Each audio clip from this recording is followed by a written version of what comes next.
नमस्कार। आज के हर घर पाठशाला कार्यक्रम में आप सभी का फिर से स्वागत है। जैसा कि आप जानते हैं, हम 1857 ईस्वी के विद्रोह की चर्चा कर रहे हैं और इसी चर्चा को आगे बढ़ाते हुए आज हम बात करेंगे विद्रोह की असफलता के कारणों पर। आप जानते हैं कि पूरे देश ने जिस तरह से 1857 ईस्वी में अंग्रेज़ों के खिलाफ संघर्ष किया था और लगभग पूरे देश में जो ये विद्रोह फैल गया था, बावजूद इसके भारतीय असफल रहे अंग्रेज़ों को भारत से निकालने में। तो इस असफलता के बहुत से कारण थे और अंग्रेज़ों की जो सफलता थी वो भी कुछ कारणों से सुनिश्चित हो गई थी। इनमें से कुछ मुख्य कारणों का आज हम अध्ययन करेंगे। तो शुरुआत करते हैं। सबसे बड़ा कारण था विद्रोह शुरू हो गया, समय से पहले ही विद्रोह शुरू हो गया। अब जो नाना साहिब थे, उन्होंने देश के जो बाकी और रियासतों के राजा थे, बागी नेता थे, तो इन सभी ने विद्रोह के लिए जो दिन निश्चित किया था वो था 31 मई 1857 ईस्वी कि इस दिन सब जगह पे एक साथ विद्रोह की शुरुआत की जाएगी। लेकिन ये विद्रोह आप जानते ही हैं कि कलकत्ता के बैरकपुर छावनी में 29 मार्च 1857 ईस्वी को ही शुरू हो गया और जिसका तत्कालिक कारण चर्बी वाले कारतूस बने। इसी प्रकार मेरठ में 10 मई 1857 को। तो इस तरह से जो ये विद्रोह अलग अलग स्थानों पर अलग अलग समय पर शुरू हो गया, तो सबसे पहली बात तो भारतीय लोग जो है वो अपनी तैयारियां पूरी नहीं कर पाए। जो भारतीय राजा थे जो इसमें शामिल होने वाले थे वो तैयारी नहीं कर पाए। दूसरी जो ये बागी नेता थे अलग अलग, इन्हें ये समझ में नहीं आया कि हम अब किस तरह से इसकी अगवानी करें या किस तरह से शुरुआत करें या क्या किया जाए। तो ऐसी परिस्थितियों में अंग्रेज़ों के लिए बड़ा आसान था कि वो भारतीयों को हरा दें। हालांकि विद्रोहियों को शुरुआती सफलताएं मिली थी, लेकिन वो ज़्यादा देर तक रह नहीं सकी। अंग्रेज फिर से उन पर कब्जा करते गए। आपने इस बारे में अध्ययन कर लिया है। दूसरा जो बड़ा कारण था कि जो ये विद्रोह था ये पूरे भारतवर्ष में नहीं फैल सका। अगर हम बात करें तो विद्रोह जो है मध्य भारत और उत्तर भारत के कुछ इन भागों में ही सीमित रहा, जबकि बात करें पंजाब, राजस्थान, बड़ौदा, बंगाल इन और दक्षिण के राज्य, इन्होंने इसमें भाग ही नहीं लिया। और यदि यह सारे देश में फैला होता तो जो अंग्रेज़ों का अत्याचारी शासन था उनको आसानी से उनका तख्ता पलट किया जा सकता था, यानी कि शासन की बागडोर अपने हाथ में ली जा सकी थी। लेकिन दुर्भाग्यवश ऐसा नहीं हो सका। तीसरा बड़ा कारण था संयुक्त उद्देश्यों की कमी। अब आप जानते हैं कि इसमें बहुत से राजाओं ने भी भाग लिया, बहुत से नेता उनकी अगवा बन पर उभरे। हालांकि शुरुआत में ये सैनिक विद्रोह था, लेकिन धीरे धीरे जनसाधारण का भी ये विद्रोह बनता गया। तो अधिकतर जो है अपने अपने स्वार्थी हितों के लिए लड़ रहे थे। जो मुसलमान थे वो फिर से मुग़ल साम्राज्य स्थापित करना चाहते थे और दूसरी तरफ नाना साहिब जो थे उनको अपनी पेशवा पदवी की चिंता थी। झांसी की रानी उनको झांसी को स्वतंत्र करवाना चाहती थी। तो हम कह सकते हैं कि पूरे देश में संयुक्त उद्देश्य की कमी थी। अगर सिर्फ एक उद्देश्य होता कि किसी भी तरह से हम अंग्रेज़ों को अपने देश से निकालें, तो हो सकता था वे इसमें सफल हो जाते।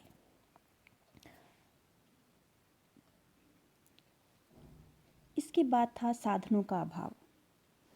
अब विद्रोहियों के पास जो आवश्यक साधन थे, जो उन्हें युद्ध के लिए या लड़ाई के लिए चाहिए थे, वो उनके पास बहुत अच्छे शस्त्र नहीं थे, क्योंकि अधिकतर शस्त्र जो है अंग्रेज़ों के पास ही थे, अंग्रेज़ सैनिकों के पास ही, और भारतीय सैनिकों के पास तलवारें थी। और दूसरी तरफ अगर हम तुलना करें अंग्रेज़ों के साथ, तो उनके पास तो कोई अभाव ही नहीं था साधनों का। और दूसरी बात, उनको आवश्यकता पड़ने पर इंग्लैंड से भी सहायता मिल सकती थी, आधुनिक शस्त्र थे। तो ऐसी स्थिति में भी जो भारतीय सैनिक है वो ज़्यादा समय तक अंग्रेजी सैनिकों के सामने नहीं टिक सके। और सबसे बड़ी बात थी, हमारे भारतीय सैनिकों में अनुशासन का अभाव था। वो किस तरह से, वो ऐसे कि जब ये विजय प्राप्त करते तो अंग्रेज़ों की तरह लूटमार करने लग जाते थे, और इस लूटमार के कारण आम लोगों ने उनका सहयोग करना धीरे धीरे बंद कर दिया, और जिसका नतीजा ये निकला कि पराजय का मुंह देखना पड़ा। अगला था जो भारतीय राजा थे, कुछ भारतीय राजा, उन्होंने इस विद्रोह में बजाय तो अपने देशवासियों का साथ दें, इसके बजाय उन्होंने साथ दिया अंग्रेजी राजाओं का।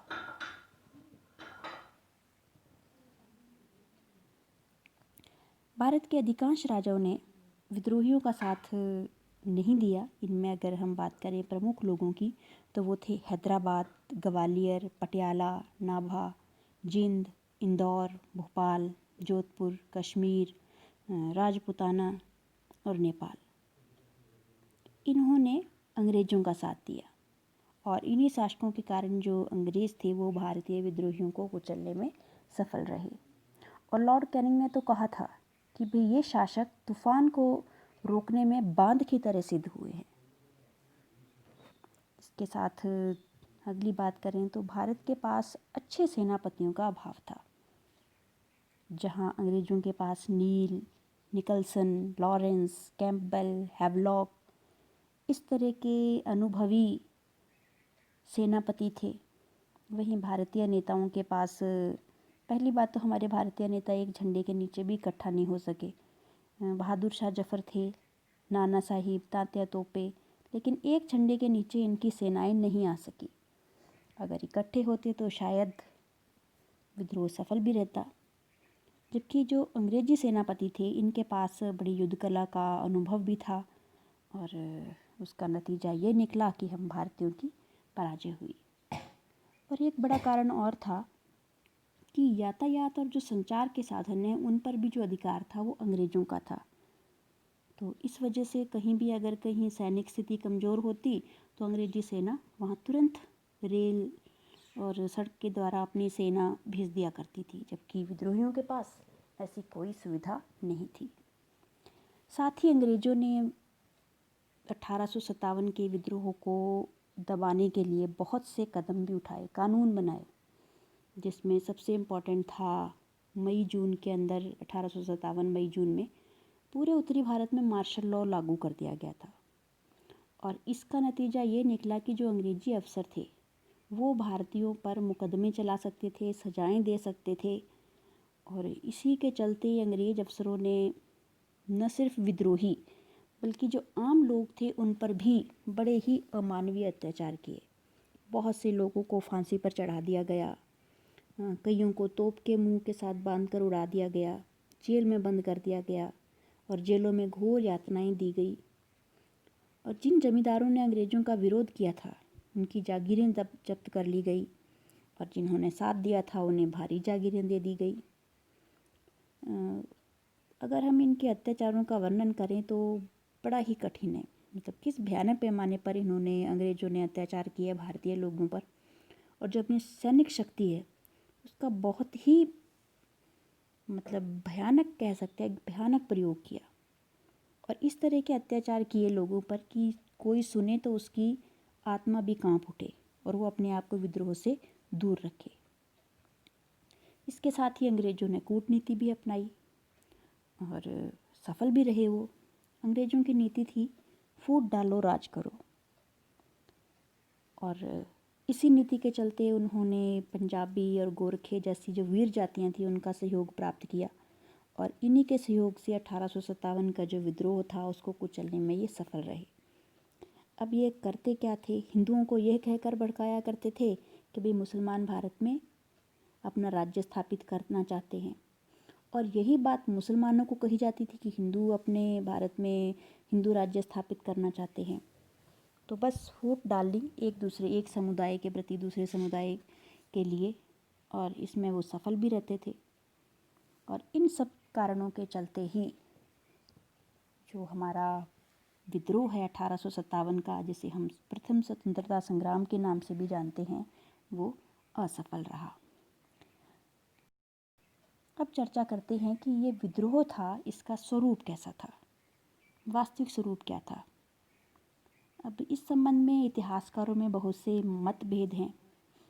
जहाँ पर अंग्रेज इतिहासकार केवल इसे सैनिक विद्रोह मानते हैं, वहीं जो भारतीय इतिहासकार हैं वो इसे प्रथम भारतीय स्वतंत्रता संग्राम का नाम देते हैं। और इन सब ने अपने अपने पक्ष में बड़े तथ्य प्रकट किए हैं, जिनके बारे में हम चर्चा करेंगे। और जितने भी अंग्रेज इतिहासकार थे, उन्होंने सैनिक विद्रोह के नाम से ही जाना है इसे, और सैनिक विद्रोह ही बताया है। चलिए इन दोनों मुख्य पर, सैनिक विद्रोह और प्रथम स्वतंत्रता संग्राम, इस पर हम चर्चा करते हैं। तो अगर अंग्रेज इतिहासकार जैसे कि Charles Rex, John Lawrence, Marshman, Seeley, Michael Edwards, ये इतिहासकार थे जिन्होंने ये बताया कि भाई 1857 का जो विद्रोह था वो सिर्फ सैनिक विद्रोह था और उससे ज़्यादा कुछ नहीं। और इस बारे में वो कहते हैं कि देखिए, विद्रोह का कारण सिर्फ सैनिक थे, और अंग्रेज़ जो हैं वो भारतीय सैनिकों के साथ बहुत बुरा व्यवहार करते थे। उन्हें गालियाँ दी जाती थी और उनकी पदोन्नति यानी कि प्रमोशन के अवसर भी बहुत कम थे, और वेतन भी उनका कम था। और फिर लॉर्ड कैनिंग ने जब समान सेवा भर्ती अधिनियम लागू किया कि भाई उन्हें सैनिकों को समुद्र पार भी भेजा जा सकता है युद्ध लड़ने के लिए, तो उन्हें अपने धर्म के विरुद्ध लगा और इन सब ने विद्रोह कर दिया। दूसरी बात ये कहते हैं कि विद्रोह का जो तात्कालिक कारण था वो था चर्बी वाले कारतूस। अगर अंग्रेज चर्बी वाले कारतूसों का प्रयोग करने के लिए नहीं कहते तो शायद सैनिक विद्रोह करते ही नहीं। उसके बाद जो सैनिकों ने विद्रोह किया, बाद में असंतुष्ट जो देशी शासक थे वो उनके साथ आकर मिल गए, और इसके अलावा इस विद्रोह में किसी ने भाग नहीं लिया, जबकि ऐसा था नहीं। और अंग्रेज इतिहासकारों के अनुसार जनसाधारण और कृषकों ने भी इसमें बहुत कम भाग लिया। गाँवों में शांति थी, और जो विद्रोह है वो पूरे भारत में नहीं फैला, केवल उत्तरी और मध्य भारत के कुछ प्रांत ही थे, इसलिए इसे जन विद्रोह नहीं कहा जा सकता। और अंग्रेज इतिहासकारों के अनुसार इस विद्रोह को बहुत कम सैनिकों ने, यानी कि मुट्ठी भर अंग्रेज सैनिकों ने कुचल दिया। अगर पूरी भारतीय जनता साथ होती तो नियंत्रण नहीं पाया जा सकता था। और इन सब तथ्यों का विरोध में जो बातें कही जाती हैं वो ये हैं कि जब 1857 का विद्रोह जो सैनिक विद्रोह है वो समझना बिल्कुल गलत है, क्योंकि इसमें आम लोगों ने भी अपनी जान की कुर्बानी दी। और अगर सैनिक विद्रोह होता तो पूरे भारत के सैनिक इसमें भाग लेते, जबकि हम जानते हैं कि बहुत से सैनिकों ने अंग्रेज़ों का साथ दिया। फिर अगर ये सैनिक विद्रोह ही होता तो अंग्रेज़ सैनिकों को ही सजाएं देते, लेकिन आम लोगों पर भी उन्होंने घोर अत्याचार किए, उनको भी सजाएं दी। इसका सीधा सा मतलब है कि विद्रोह जो है वो आम लोग भी इसमें शामिल थे। और कई स्थान तो ऐसे थे जहां सैनिकों से पहले आम लोगों ने विद्रोह कर दिया। तो इन स्थितियों के अंदर इसे सैनिक विद्रोह जो है नहीं माना जा सकता। और सबसे महत्वपूर्ण बात, अगर ये सैनिक विद्रोह होता तो इसे बहुत ही शीघ्रता के साथ कुचला जा सकता था, जबकि इस विद्रोह को ख़त्म करने में अगर हम समय की बात करें तो लगभग 2 वर्ष का समय लग गया अंग्रेज़ों को इस पर काबू करते करते। तो सैनिक विद्रोह, इसे कहना थोड़ा मुश्किल है। आगे बात करते हैं प्रथम स्वतंत्रता संग्राम की, जो कि इस विद्रोह के स्वरूप का दूसरा मुख्य विचार है। तो इसमें विनायक दामोदर सावरकर ने अपनी एक पुस्तक है उनकी, the Indian war of independence, साथ ही अशोक मेहता बड़े इतिहासकार रहे हैं, द ग्रेट रिबिलियन, इन्होंने जो ये विद्रोह था 1857 ईस्वी का, उसे भारत का प्रथम स्वतंत्रता संग्राम माना है। और इसका समर्थन और भी इतिहासकारों ने किया है, जिसमें Sitaramayya, doctor S B. Chaudhary, doctor Tarachand और इन सबको मतलब कि प्रथम स्वतंत्रता संग्राम है ये, इस बात के लिए उन्होंने ये काफ़ी सारे तर्क दिए, जिसमें से कुछ एक प्रमुख तर्कों की हम चर्चा करते हैं। अब उन्होंने पहली बात ये कही कि अगर इसमें जनसाधारण ने भाग नहीं लिया होता तो विद्रोह सारे देश में नहीं फैला होता। मतलब इसमें जनसाधारण ने भी भाग लिया था। इसके साथ ही ये जो विद्रोह था, ये जो 100 वर्षों का ब्रिटिश शासन था, जो कि 1757 ईस्वी से शुरू हुआ था, 1857 ईस्वी तक जो असंतोष और अशांति थी, उसी का परिणाम था। और जब भारतीय लोगों ने अंग्रेज़ों का विरोध किया तो इसके बहुत से राजनीतिक, सामाजिक, धार्मिक, आर्थिक कारण थे। और अगर चर्बी वाले कारतूस की घटना नहीं भी होती तो भी यह विद्रोह होना अनिवार्य ही था। और इसके लिए जैसा कि हम जानते हैं, सैनिक विद्रोह से पहले ही विद्रोह की योजना तैयार थी और नाना साहिब ने तो इसके लिए एक डेट भी घोषित की थी, 31 मई 1857 ईस्वी। ये दिन निश्चित किया गया था। अगर चर्बी वाले कारतूस की घटना नहीं भी होती तो इस दिन से विद्रोह का आरंभ होना था पूरे देश में। और जबकि नाना साहिब के साथ इसमें तात्या तोपे, बहादुर शाह जफ़र, बेगम हजरत महल, मौलवी अहमदुल्ला, झांसी की रानी लक्ष्मीबाई, इन बहुत से नेताओं ने मिलकर ये योजना बनाई थी। तो ये विद्रोह तो अवश्यंभावी था, होकर ही रहना था। और उससे बड़ी बात, इस विद्रोह में हिंदुओं और मुसलमानों ने कंधे से कंधा मिलाकर अंग्रेज़ों का मुकाबला किया। और उनकी जो ये एकता है वो स्वतंत्रता आंदोलन के संघर्ष का प्रतीक थी। और ये सिर्फ विद्रोह सैनिकों तक ही सीमित नहीं था, बड़ी संख्या में इसमें आम पुरुषों, स्त्रियों, बच्चों, शासकों, यहाँ तक कि जमींदारों ने भी भाग लिया। इसलिए यह एक स्वतंत्रता संग्राम था। और अगर बात की जाए तो जिन लोगों को विद्रोह का दोषी मानते हुए अंग्रेज़ों ने दंड दिए, तो उसमें सैनिक कम और जनसाधारण लोग अधिक थे। और यदि उन्होंने भाग नहीं लिया था तो अंग्रेज़ों ने उन्हें दंड क्यों दिया? इसका सीधा सा अर्थ है कि यह आम लोगों की भी इसमें भागीदारी बहुत बड़े पैमाने पर थी। इस प्रकार हम कह सकते हैं कि यह एक प्रथम स्वतंत्रता संग्राम था। और इन सब बातों के आधार पे अब हम ये कह सकते हैं कि जो ये विद्रोह था, शुरुआत तो इसकी हुई थी सैनिक विद्रोह के रूप में, यानी कि 1857 ईस्वी के विद्रोह की शुरुआत सैनिक विद्रोह के रूप में हुई। लेकिन बाद में धीरे धीरे इसमें शासक और जनसाधारण लोगों ने भी इसमें बढ़ चढ़ के हिस्सा लिया और ये विद्रोह जो है एक महान विद्रोह के रूप में परिवर्तित हो गया। और यह स्वतंत्रता की भावना से प्रेरित था और अंग्रेज़ों को भारत से बाहर निकालने के लिए प्रथम सम्मिलित प्रयास था। जैसा कि अब आप सब जानते हैं कि ये विद्रोह असफल हो गया, तो इस असफलता के कारणों पर हम अगले भाग में चर्चा करेंगे। इसी के साथ आज का हम यहीं समाप्त करते हैं। Have a good day.